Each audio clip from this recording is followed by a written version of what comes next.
motora, ¿no? Lo que sucede es que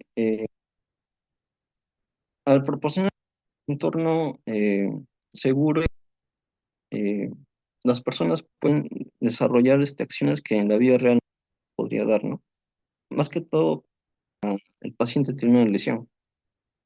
Por ejemplo, en este caso, podría cocinar en este mundo virtual usando los utensilios, prende la cocina, aceite, ¿no? Hace su arroz, eso. Y obviamente en el mundo real eso, pero a través nos evitamos eso y más bien los beneficios son mayores porque ah, eh, genera, genera los circuitos, ¿no? Que conocemos, ¿no? Tanto en la corteza por las acciones que supuestamente estamos, implica también la memoria, la concentración, eh, pero en este aspecto, la persona que está en esta realidad siente que está haciéndolo. Y entonces, digamos, el objetivo. Los procesos con vemos de la memoria, atención, se ven eh, estimulados. Y esto hace que el paciente estuviera sin esta lesión como una de la vida cotidiana, ¿no? Y puede desarrollar las acciones que, digamos, antes, ¿no? O al menos lo más de lo que puede hacer en su lesión que ver. Por eso que es muy interesante porque el paciente puede realizar múltiples actividades, y más de lo que podría hacer en la situación que se encuentra. En la emocional, todos estos aspectos que el paciente sienta que la limitación está, digamos, tan presente, mejora por ejemplo, en la depresión, la ansiedad, ¿no? Que le genera la presión que tiene, y esto hace que le dé más confianza, que, vaya, ¿no? Por ejemplo, mm, la prescripción de fármacos,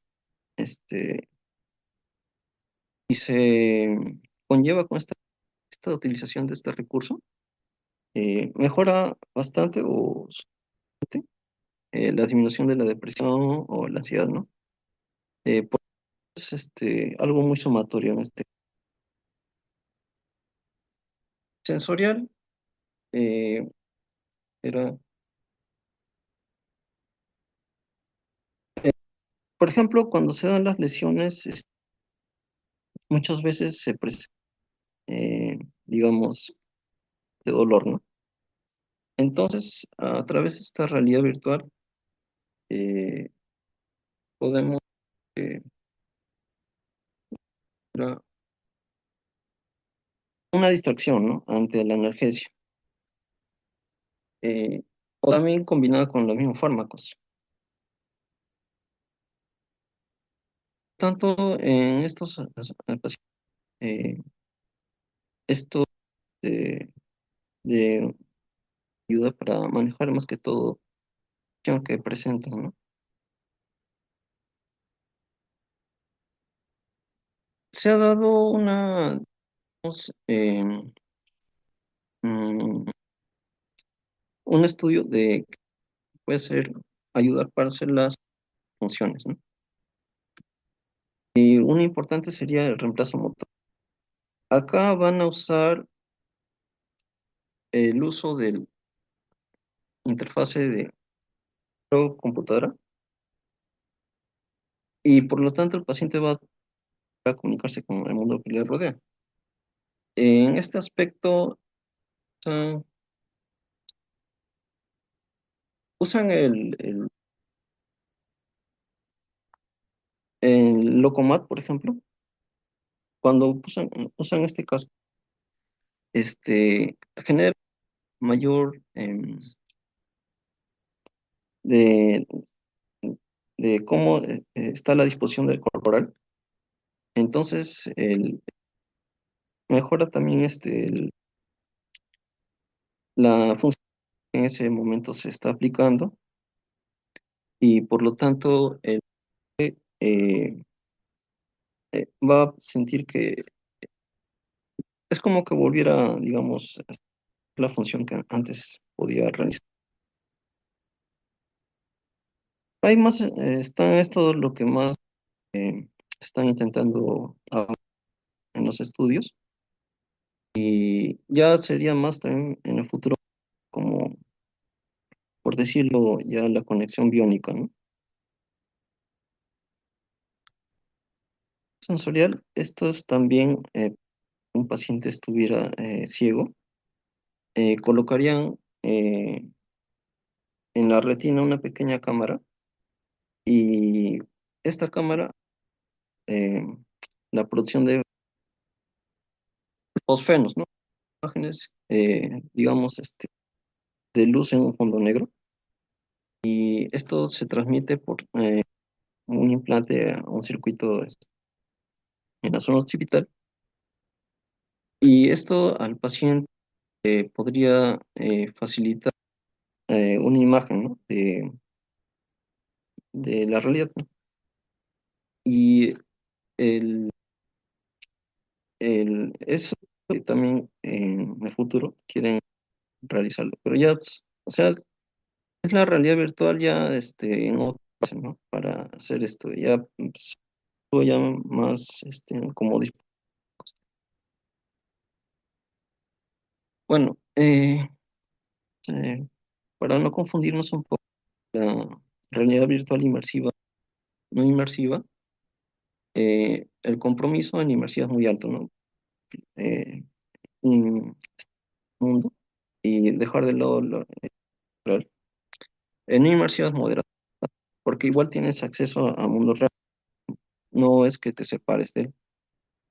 En la cinetosis, digamos, los posibles mareos o visitarse.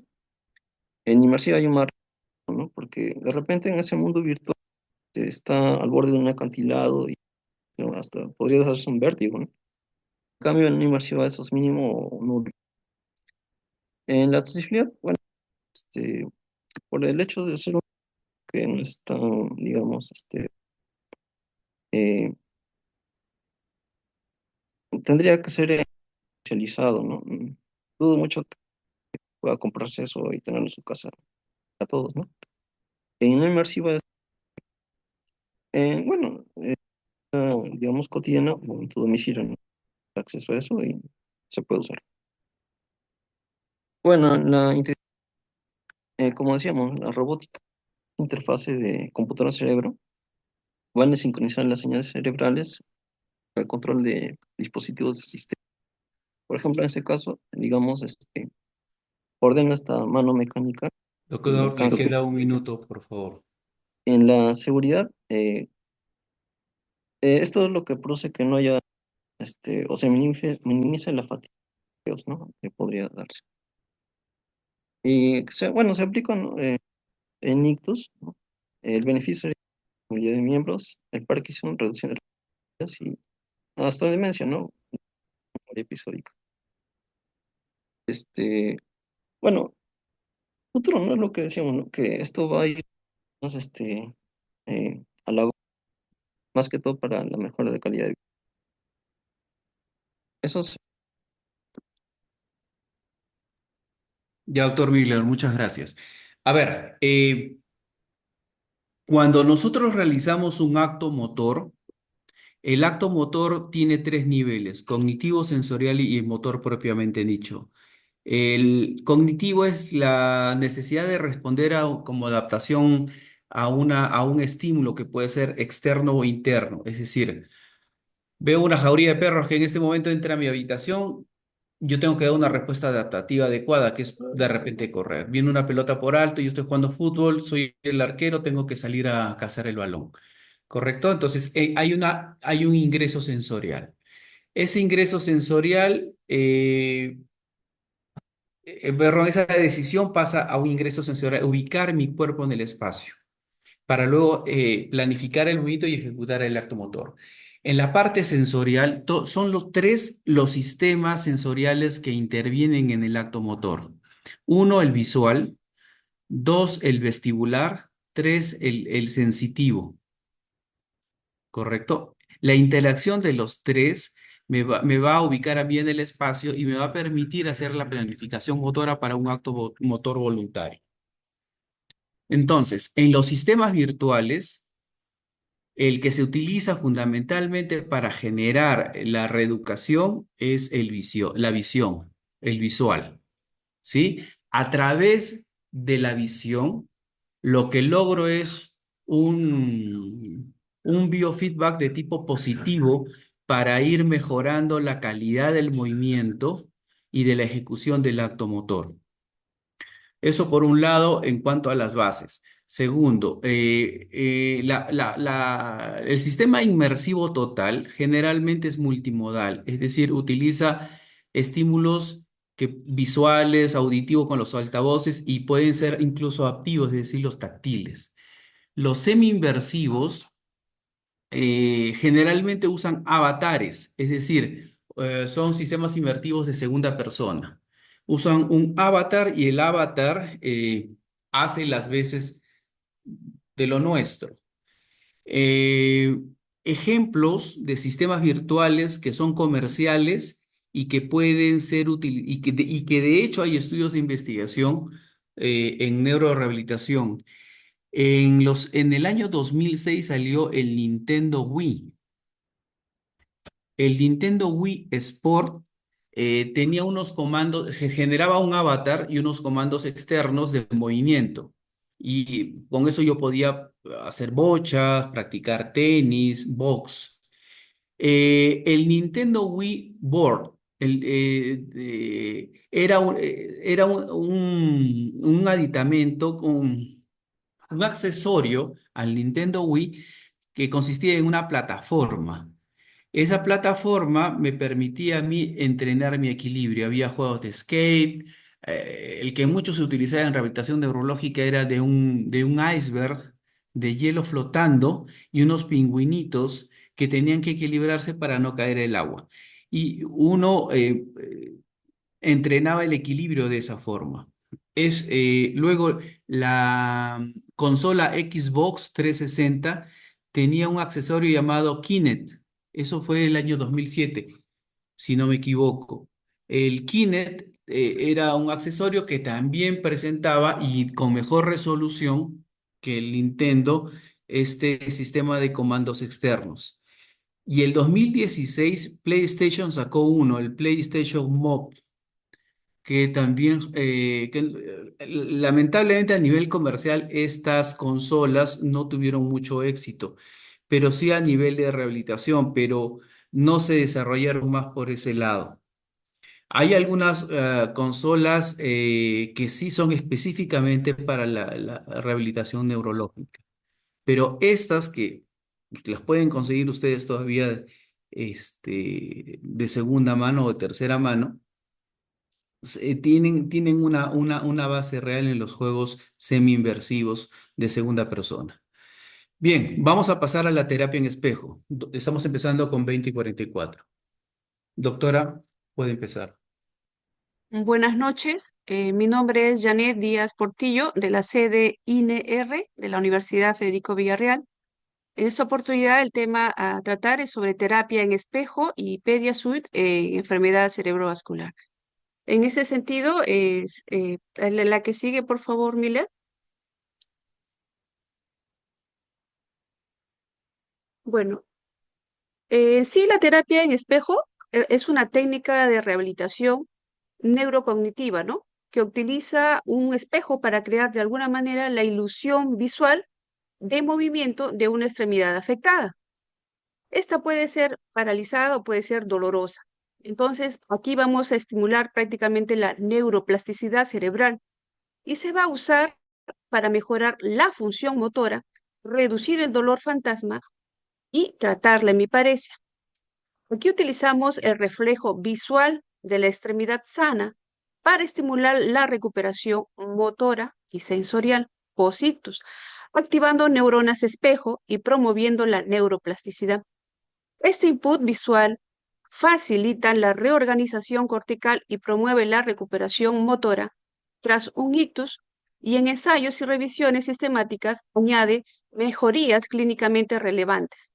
La característica de esta terapia en espejo es del niño, el adolescente, el joven o el adulto, el cual está inmerso en esta terapia, debe tener fija la mirada en el espejo y enfocar la visualización en la mano no afectada para de alguna manera estimular a través de la corteza premotora ventral y dorsal, fundamentalmente para la planificación del movimiento. También enfocamos el lóbulo parietal inferior, encargado para la integración propiamente de la información, tanto sensorial y tanto visual. Y de igual manera enfocamos la corteza motora primaria, aunque no es parte propiamente del sistema de las neuronas espejo, pero se ve estimulada indirectamente. La que sigue, por favor, Miller. Entonces, tenemos aquí los mecanismos de acción de las terapias en espejo. Vemos aquí que las indicaciones del terapeuta en sí es decirle, en este caso al joven, que tenga una mirada tipo escáner, ¿no? Su miembro superior, y que pueda de alguna manera eso tener en la memoria para buscar una información propiamente visual, ¿no? Y en ese sentido, aquí buscamos que el cerebro interprete el reflejo como un movimiento que sea real del lado afectado, que estimula las vías motoras y sensoriales que se encuentran dormidas, mejora la función motora, mejora las conexiones neuronales en la corteza motora y sensible contralateral, en el caso de ACV. De igual manera, a través de esta terapia en espejo, reducimos la espasticidad, el dolor y la negligencia hemiespacial al potenciar la percepción corporal y el control voluntario. Entonces, buscamos básicamente la estimulación sensorial, pero bilateral, y buscando la información estereoceptiva, básicamente los receptores de la piel. La que sigue.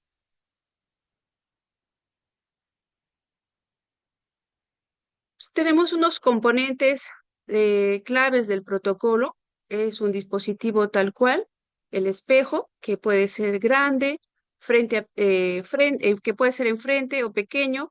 Los análisis sugieren mayor efecto con espejos grandes, aunque sí no hay en los estudios encontrados alguna diferenciación estadísticamente que sean significativas, pero por lo menos que esté a la altura que le permita a él observarse de frente todo el rostro y el cuerpo del miembro superior afectado o del miembro inferior afectado, tal cual sea el caso del de direccionamiento en el cual la terapia está enfocada, ¿no? Para la recuperación.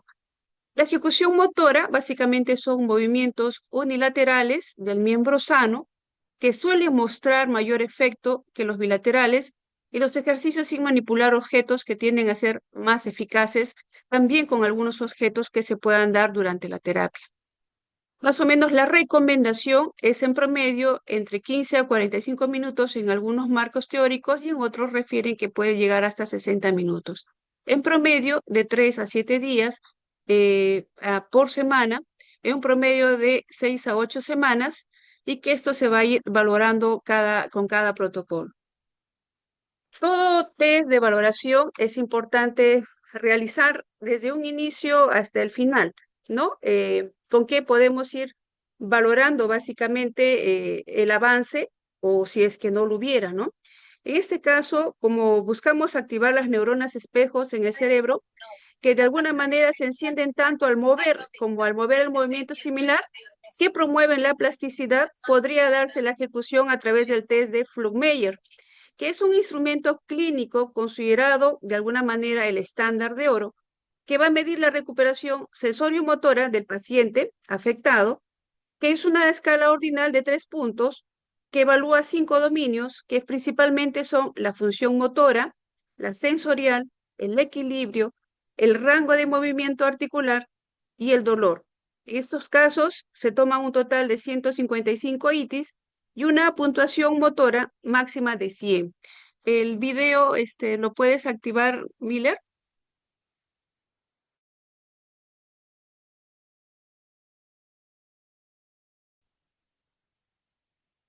Si no, la que sigue.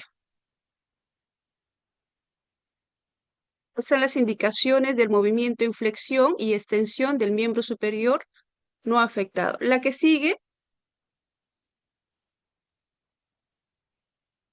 los tipos de terapia en espejo y los objetivos, dependiendo, en este caso, los estudios encontrados, se dice que hay mayor respuesta, si bien es cierto, está enfocado a miembro superior e inferior, hay mayor respuesta positiva en los estudios en los miembros superiores, mejora la función motora diferenciada estandarizada, más o menos una desviación estándar de 0,47, en otros a 0,61. Mejora las habilidades de la vida diaria. También puede reducir el dolor. En casos subagudos, mejora también las habilidades en la motricidad de la mano, en las habilidades de la vida diaria, en el rango de 4 semanas a 6 semanas que tengan sin cambios de espasticidad. Mientras que para el miembro inferior, los efectos son grandes en velocidad de marcha y pequeños en movilidad y recuperación motora, pero no se evidencia un efecto claro en relación al equilibrio. En relación a la negligencia espacial unilateral, hay una evidencia favorable con mejoría clínica importante en escalas de negligencia de desviación estándar de 1,62, en mejora de las actividades de la vida diaria, aunque se requiere una valoración de mayor calidad. De igual manera, hay esta terapia en espejo, en la literatura lo menciona también como una realidad virtual inmersa, que ya lo mencionó el compañero, ¿no? Que también es segura y es factible, pero tiene también algunos mecanismos similares. Adelante, la que sigue.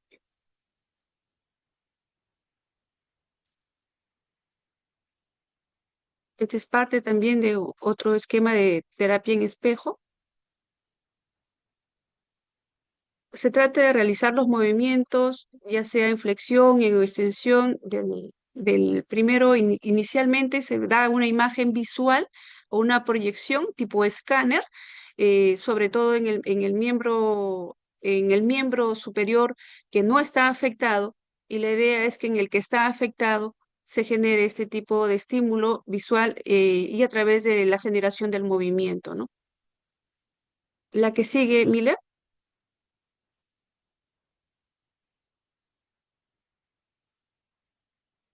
Otra de las terapias también importantes que destaca para este tipo de rehabilitación neurológica, está más enfocada también en el grupo de los niños, ¿no? Que es la terapia de PediaSuite. Básicamente, esta terapia va a actuar como un exoesqueleto que va a brindar bastante resistencia, bastante elasticidad, que puede ser gradualmente progresiva y que busca también mejorar el alineamiento. Entonces, esta terapia de PediaSud es un protocolo intensivo de rehabilitación que utiliza un traje ortopédico que es de tipo dinámico, como lo pueden apreciar en esta gráfica, con bandas elásticas para mejorar también su alineación postural, la propiocepción, el control motor en pacientes post-ictus, mayormente de uso pediátrico. Lamentablemente no tenemos mucho avance en nuestra realidad peruana. El casi por ciento del Seguro Integral de Salud lo maneja el 75-78% de la población, por el Seguro Integral de Salud, y no es coberturado, pero en clínicas privadas y la Clínica de San Juan de Dios tienen la terapia de PediaSuite, que puede ser también indicado en estos casos de niños también con parálisis cerebral, ¿no? La que sigue.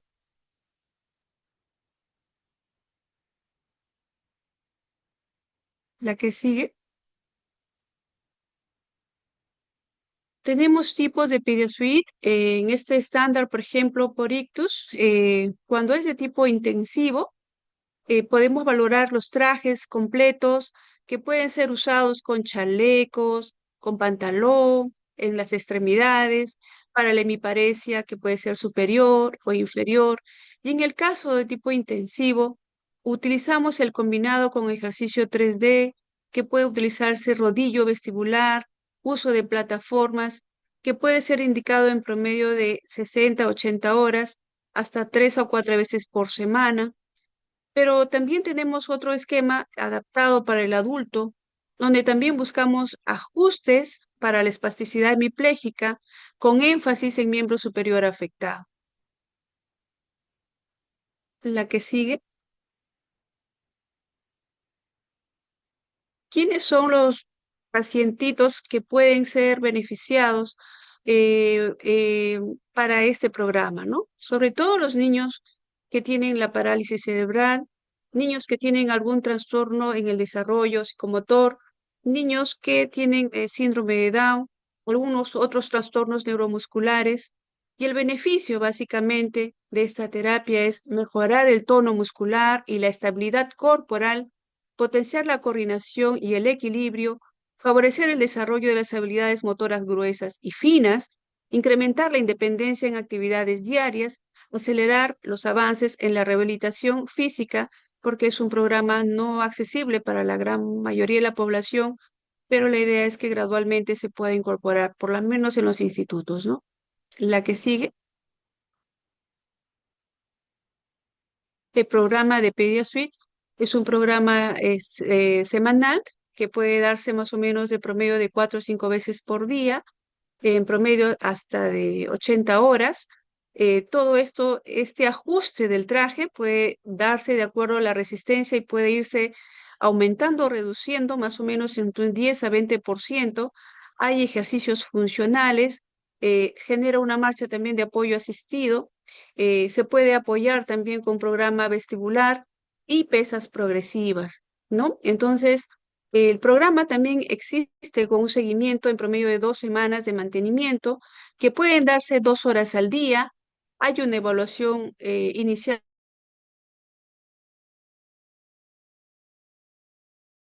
con la escala de Flumeyer, la progresión, la evidencia se puede dar en 15 a 20%.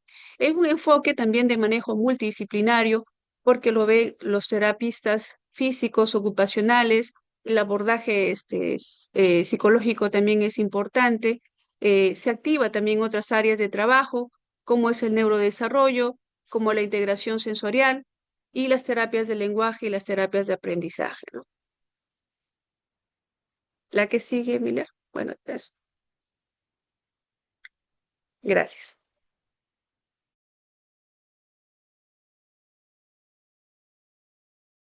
Gracias, doctora Janet. Es buena su exposición. A ver, algunas cosas, algunas precisiones. ¿Cuál es el paciente al cual entra de cajón en ese tipo de terapia, la terapia de el espejo? Aquellos pacientes que se están quedando en la disociación de movimiento, es decir, aquellos que obtienen un Bruson de 3 y no están pasando a 4. ¿Sí? A diferencia de la terapia de restricción de movimientos, es que aquellos pacientes que ya han pasado el 3 tienen un movimiento más o menos disociado, la idea es que a ese movimiento disociado le den integración, le den función. Aquí es a aquellos pacientes que no están obteniendo un movimiento importante, sacarlo de la terapia sinérgica y que el movimiento sea fluido. Ya, ahora, la terapia generalmente hay un entrenamiento previo para entrenar la lateralidad, que es mostrarle fotografías de las manos en diferentes posiciones y que el paciente pueda reconocer o sea, a la mano a la que pertenece, si es derecha o izquierda, las diferentes fotografías. Una vez en la sesión, lo que se le pide al paciente es, durante toda la sesión, el paciente tiene que estar mirando al espejo y lo que se le pide son movimientos con ambas manos, con ambas manos. Y la idea es que al paciente, al estar mirando fijamente el reflejo de la mano no parética, podamos confundir de esta manera al cerebro haciéndole ver que lo que está generando movimiento es la mano parética. Ah, bien, eso es lo que quería decir. Pasemos a robótica, doctora Lisbeth. Hola, buenas noches. Soy Lisbeth Laime, también la misma sede, el Instituto Nacional de Rehabilitación. Entonces, vamos a cerrar este seminario con este último tema. Yo me he basado más que todo, utilizar la bibliografía del libro de Cano. Entonces, he tratado de unir exactamente este capítulo porque son tres libros que usted nos pasó como bibliografía. Entonces, empecemos. Pasa la siguiente, Mile. Ya, entonces me parece interesante esto, porque nos damos cuenta que Perdón, si doctora, no le entendí. ¿Su exposición se basa solamente en un solo texto? no, digo, he utilizado más que todo la bibliografía que nos pasó, que es justamente el libro de Lecano, que tiene que ver bastante con terapia y neurorehabilitación. A eso me voy, no. Ok. Ya, entonces me parece interesante cuando considera el tema de la evolución, ¿no? Una línea de tiempo. Y justamente cuando hablamos de la neurorehabilitación, estamos viendo que desde del año 1940, donde se empezaba a utilizar estas técnicas de compensación con enfoques, el hecho como estimular el lado no afecto, de 40 al 60, con técnicas de facilitación es a partir que del 70 o del 80 estamos hablando ya de técnicas modernas, desde basándonos más que todo en este aprendizaje motor. Y tiene mucho que ver con el tema incluso de la psicomotricidad, ¿no? O sea, a partir del movimiento, cómo vamos a generar justamente función superior que es el aprendizaje, ¿no? Entonces, a partir de metodologías que ya las han mencionado los compañeros, ¿no? En la exposición, y siendo la última justamente lo que es la robótica en sí, ¿no? La siguiente. Siguiente. Entonces, cuando nosotros hablamos de robótica, vamos a hablar primeramente cómo ha evolucionado esto de la robótica en miembro superior y cómo lo ha hecho con respecto a miembro inferior. Cuando hablamos de miembro superior o miembro inferior, independientemente cuál sea, es muy importante basarnos en los 10 principios fundamentales en los cuales se ciñe esta plasticidad cerebral y del cual justamente va a depender esta neurorehabilitación.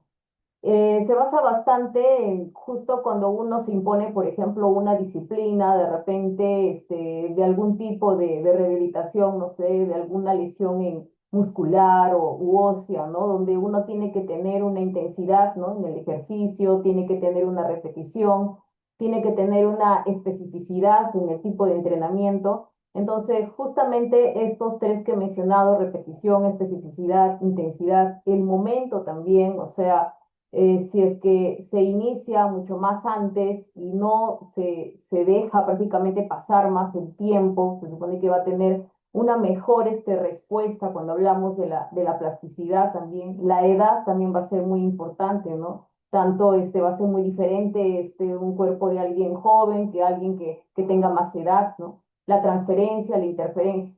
Entonces, basándose en estos principios importantes en la plasticidad cerebral, es que se habla de emplear justamente estos instrumentos, robots exactamente, en miembro superior e inferior para traer justamente este propósito de la neurorehabilitación, ¿no?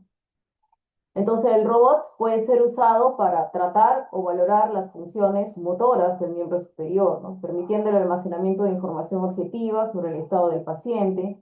Y ese tratamiento tiene que ser aplicado a los pacientes con déficit motores severos, sin la supervisión constante del personal de rehabilitación. Entonces, por lo tanto, al suprimir parcialmente esta función del terapeuta en terapias repetitivas y de esfuerzo, también de alguna u otra manera se está previniendo también lesiones o bajas profesionales y va a permitir que se preste atención a más pacientes simultáneamente, es decir, que va a ser un punto a favor cuando hablamos de gestión sanitaria, ¿no? Y la terapia robótica permite incrementar justamente la intensidad y la dificultad de las tareas teniendo en cuenta la ejecución y la implicación del paciente, ¿no? La siguiente.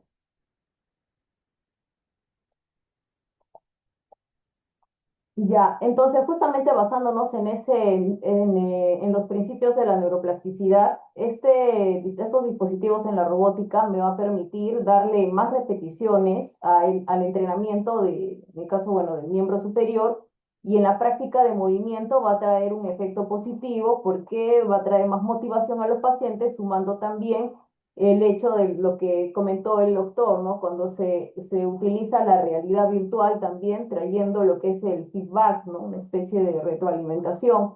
Entonces, esa terapia robótica va a resultar interesante y motivadora para el paciente, lo que implica más colaboración y esfuerzo por su parte, ¿no? La siguiente. Había un punto muy importante que consideraba que es la retroalimentación áptica, ¿no? Que es también uno de los principios dentro de la psicomotricidad, ¿no? Nosotros cuando tenemos el contacto con un cuerpo es muy importante, sobre todo cuando hablamos de la mano, ¿no? Tenemos varios receptores justamente sensoriales que lo que me van a permitir es justamente a partir de señales mecánicas, como por ejemplo esa fuerza de contacto, va a generar una respuesta, ¿no? Entonces, lo mismo van a hacer estos ordenadores con respecto a la percepción áptica con entornos virtuales, donde se van a obtener señales sensoriales a partir de estímulos mecánicos, ¿no? Como un dispositivo áptico de fuerza, que van a generadas por el ordenador, ¿no? A través de dispositivos ápticos.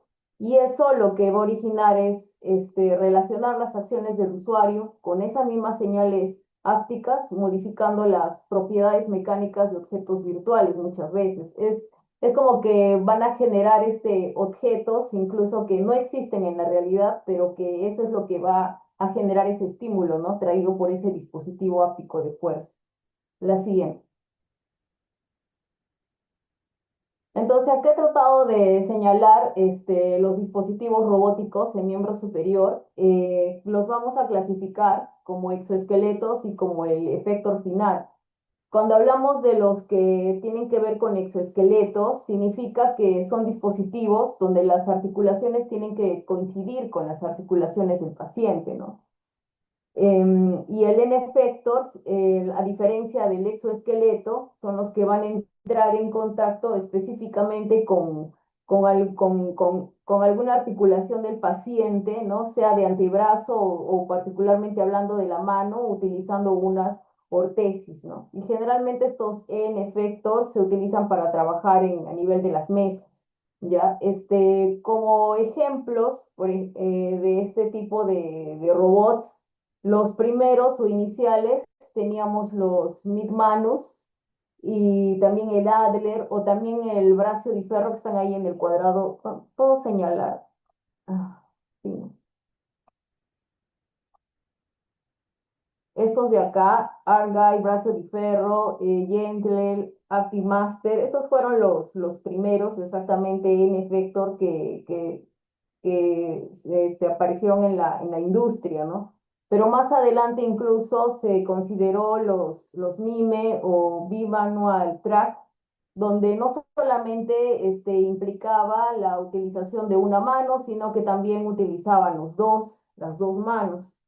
Luego más adelante se empezaron a utilizar estos dispositivos exoesqueleto donde no solamente tenían que ver con la movilidad del hombro, del codo, de la muñeca o la prensión manual, como es el caso del armeo Spring, del Robin, del Set, Motion o el armeo Power, sino que más adelante se le dio también mayor fuerza a los que tenían que ver con la muñeca, como por ejemplo estos de acá, del recuadro morado, ¿no? El Cadence 7, el Exorobot, Suezuful 7, Universal Active Drive, y habían los últimos, que tenían más que todo que ver con lo que es ya la movilidad incluso desde la cintura escapular, ¿no? Para la movilidad también distal, que es el Intelliar y el Medar, ¿no?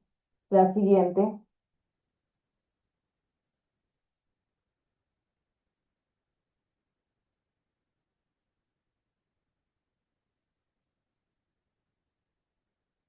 La siguiente. Ya, aquí podemos ver varios de estos dispositivos, el Armeo Power, Armeo Spring y el Armeo Boom, que son los importantes exoesqueletos. Y cuando hablamos de los N-Effector, como en el lado del A, B, C, D, que están ahí tipificados, generalmente tienen que ver con la parte de la presión manual, ¿no? Como el Mid Manus, que es el más conocido. Siguiente. Entonces, estos dispositivos van a tener también ventajas y desventajas. Ya, uno de ellos es justamente la programación. En la programación, así como si fuese un videojuego en la computadora, el CDAP va a permitir adaptar las partes del robot a las partes del paciente, ¿no? Si va a ser desde la parte proximal, de hombro, de codo, de brazo, ¿no? O en las partes distales, en la muñeca. El workspace, que es prácticamente así como tenemos un campo visual, va a haber prácticamente un campo de movimiento, ¿no? Exactamente el campo en el cual se va a mover el brazo en diferentes posiciones. Y el plan de tratamiento tiene que ver si es que es un movimiento en 1D, en 3D, un movimiento simple o complejo, así como también tiene que ver en la programación los ejercicios de valoración, en movimientos horizontales, verticales, y así como también parámetros de valoración, ¿no? La desviación del movimiento para poder unir de repente dos puntos. La siguiente.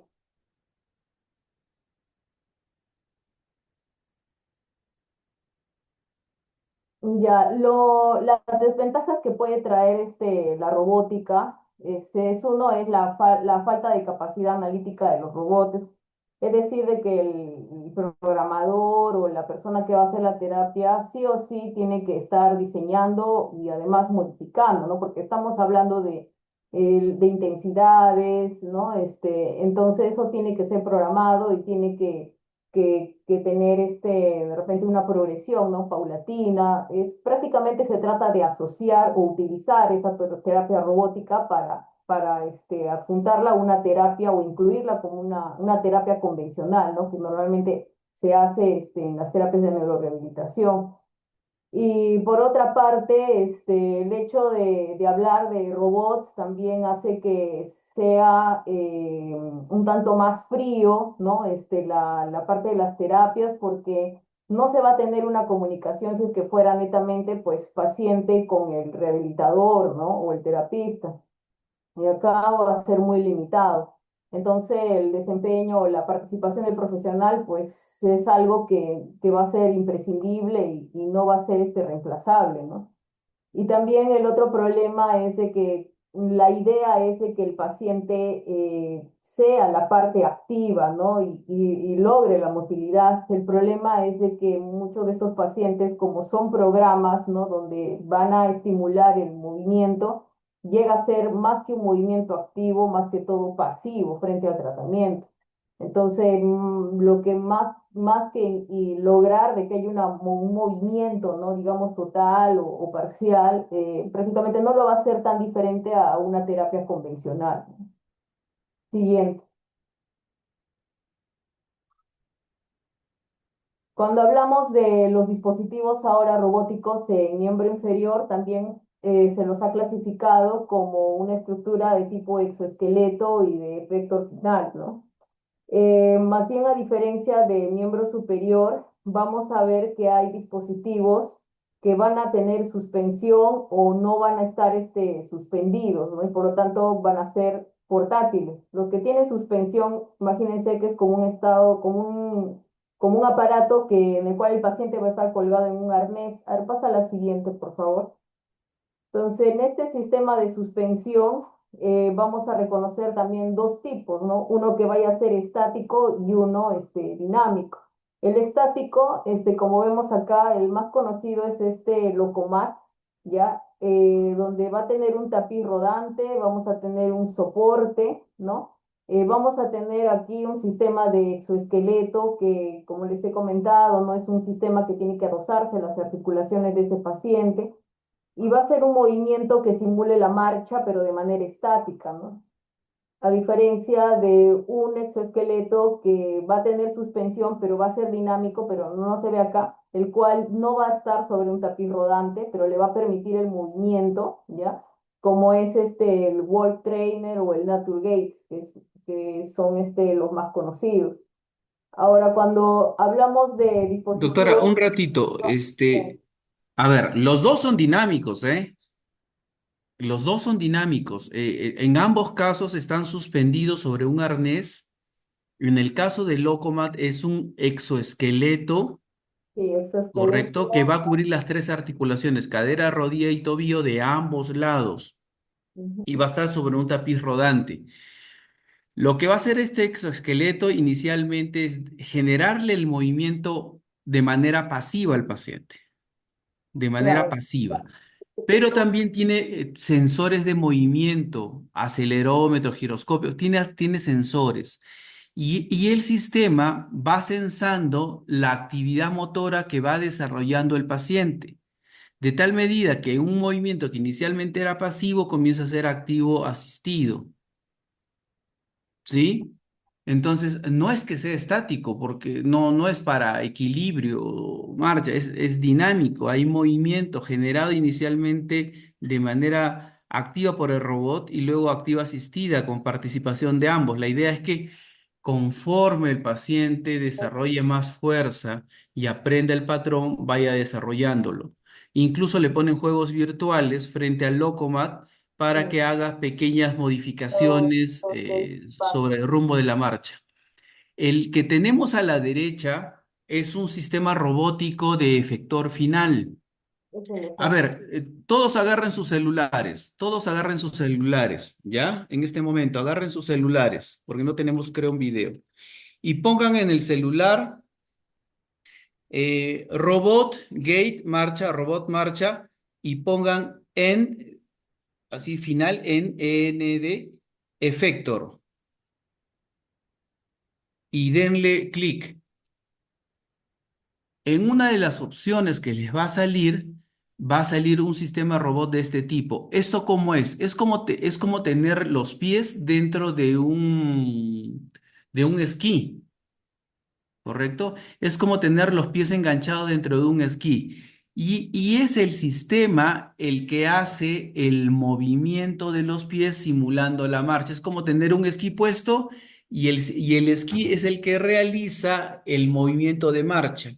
Entonces, al movilizar el pie, moviliza también en forma indirecta la rodilla y la cadera.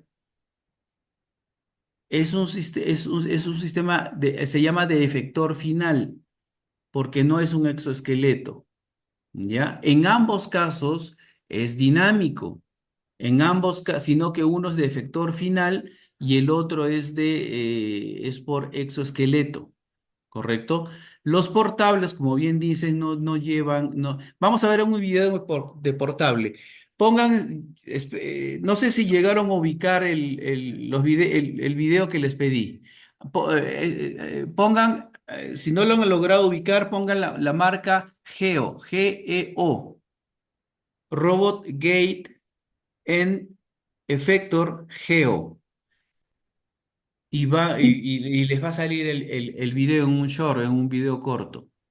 Uno de Ahora, 40 segundos, ¿ok?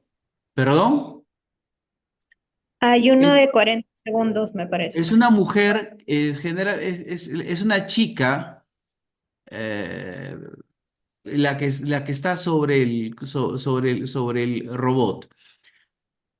Ahora busquen ustedes EKSO, Robot Gate, que es el robot portable, el que mencionaba la doctora que no utiliza el arnés. Este robot inicialmente se hizo con fines militares, pero luego pasó a ser utilizado en clínica. EKSO Robot Gate. Y van a ver videos tanto como su uso militar como su uso clínico. Ok, esa era la precisión que quería hacer, sino que le he hecho ahorita porque sí, Ahora, tenía que hacer la aclaración en este momento. Gracias, puedes continuar, sí. Y doctora bueno, Elizabeth, puede continuar. considerando también de que, bueno, a estos dispositivos se les puede añadir las interfaces cerebrales, ¿no? Como el Blex que mencionó, pero también después del Blex aparecieron como el Rex, el NeuroRex, que utilizan esas interfaces cerebrales, o los que utilizan la realidad virtual justamente para incidir en los feedback, ¿no? Y hay otros que solamente de repente están implicados en en la articulación, ¿no? Utilizando propulsores o sensores. Por eso, así como los ortéticos que hablamos de los Ankle, hablan de los Ankle Robots, o los PAJO también, o los Robot Knee, ¿no? Que son específicamente para las articulaciones. Y algo más, bueno, que está prácticamente en experimentación realmente. Los últimos que han salido son dispositivos híbridos, donde mezclan, ¿no? Tanto el exoesqueleto como también los N-Effector, y donde uno de los más conocidos es, por ejemplo, ese del hombre que camina en la luna, el Moon, no me acuerdo bien el nombre, pero es uno son prácticamente son híbridos, y bueno, y realmente la parte de la robótica está todavía en experimentación y no se puede hablar todavía de estudios comparativos, ¿no? Pero sí No, hay ya, unos, no, perdón, ya se están usando en efectos clínicos hace muchos años, ¿ah?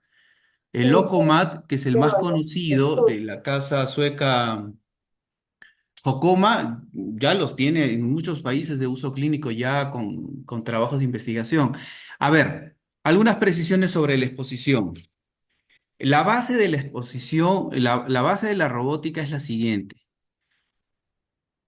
A diferencia de muchas metodologías convencionales que tratan sobre promover el equilibrio y regular el tono, aquí más bien el arnés suspende el peso y anula el equilibrio. Y lo que trata de hacer es generar un movimiento pasivo.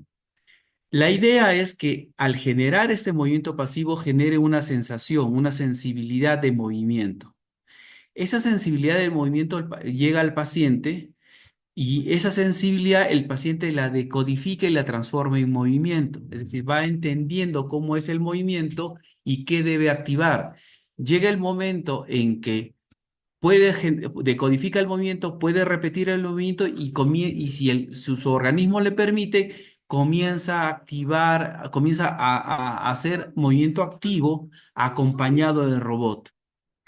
Esto se consigue a través de la activación de circuitos medulares. ¿Se acuerdan que en la clase de neuroplasticidad hablábamos de del circuito medular, la central generadora de patrones?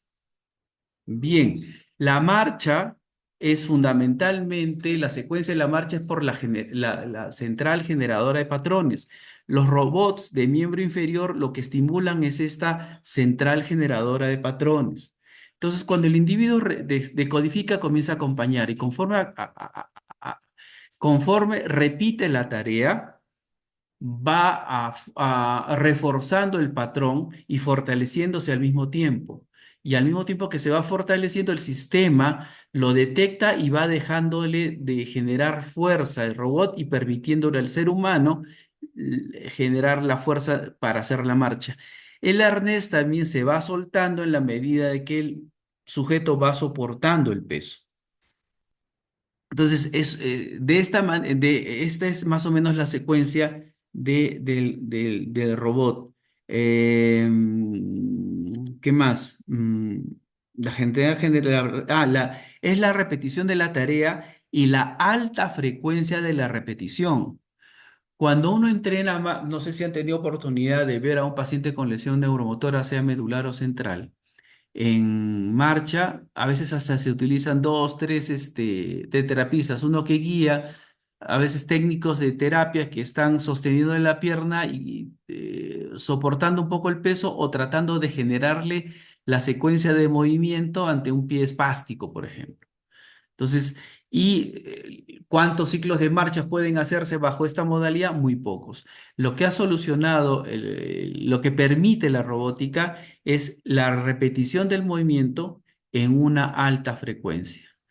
Eso va a permitir un aprovechamiento de la hora, un tratamiento mucho más eficaz. En cuanto a miembro superior, los trabajos de investigación, se han hecho trabajos de investigación de estudios clínicos, o sea, de programas de terapia de modalidades clásicas convencionales de abordaje versus robótica. Y algunos trabajos han dicho que no hay diferencia entre la robótica y la metodología convencional. Y otros trabajos dicen que sí hay una ventaja en lo convencional. ¿Dónde está la diferencia? En función del instrumento que uno utiliza para evaluar. ¿A qué me refiero? Si uno utiliza, por ejemplo, el método, el Fullmeyer o el Brunstrom, que se mencionó que se ha mencionado en la noche de hoy, que básicamente va a ver la calidad del movimiento en un paciente espástico, es decir, la presencia de movimiento voluntario frente a las sinergias, es lo que evalúa Brunstone y Fullmeyer. Entonces, se ha visto mejoras en el tratamiento de robótica. Sobre todo, lo que se ha visto es mejoras a nivel del movimiento del hombro medio distal, es decir, hombro-codo, cadera-rodilla, pero no se ha visto mejoras significativas entre una y otra a nivel de mano. Entonces, si uno aplica un trabajo de investigación y aplica como instrumento el Fullmeyer, va a encontrar que hay una diferencia a favor de la robótica comparando con tratamientos convencionales. Sin embargo, si yo aplico instrumentos de funcionalidad, por ejemplo, un Bartel, un FIM, ¿correcto? De funcionalidad, no hay diferencias. ¿Por qué? Porque la funcionalidad principalmente te da la destreza manual, es decir, la capacidad de tener movimiento en la mano disociado y la posibilidad de integrarlo. Entonces, si eso no te da la robótica, finalmente la funcionalidad podría ser que sea la misma de un tratamiento convencional. ¿Correcto? Entonces, es cierto, se sigue investigando, pero ya hace rato, esto, hace muchos, muchos años, esto ya es de aplicación clínica. Yo en el año 2012, 2013 y 14 visité una pasantía corta en las clínicas de Sao Paulo, en Brasil. Son de neurorehabilitación. Ahí había Locomat y había el Geo, el de efector final en miembro inferior, y había el Armeo Spring, que también es de la misma casa de Locomat, de la casa Jocoma. Y había también robots de exoesqueleto de una sola articulación y habían también de miembro superior de efector final. Era increíble, ya estamos hablando hace cuánto, 15 años, 2012, sí, más o menos 14, 15 años, ya se usaba la robótica en un vecino nuestro en Sao Paulo. Aquí en Perú creo que hay dos instituciones, una es ARIE y creo que de miembro superior lo tiene el Instituto Regional de Rehabilitación del Callao, me parece, tiene un arma de Spring. No conozco otra institución en Perú que tenga un robot, un Locomat. Pero bueno, bien, quedo abierto a las preguntas para cualquiera de los expositores de la noche. Si no hay preguntas, damos por terminado el seminario. Felicitaciones a los expositores y nos estaríamos viendo el sábado. ¿Preguntas?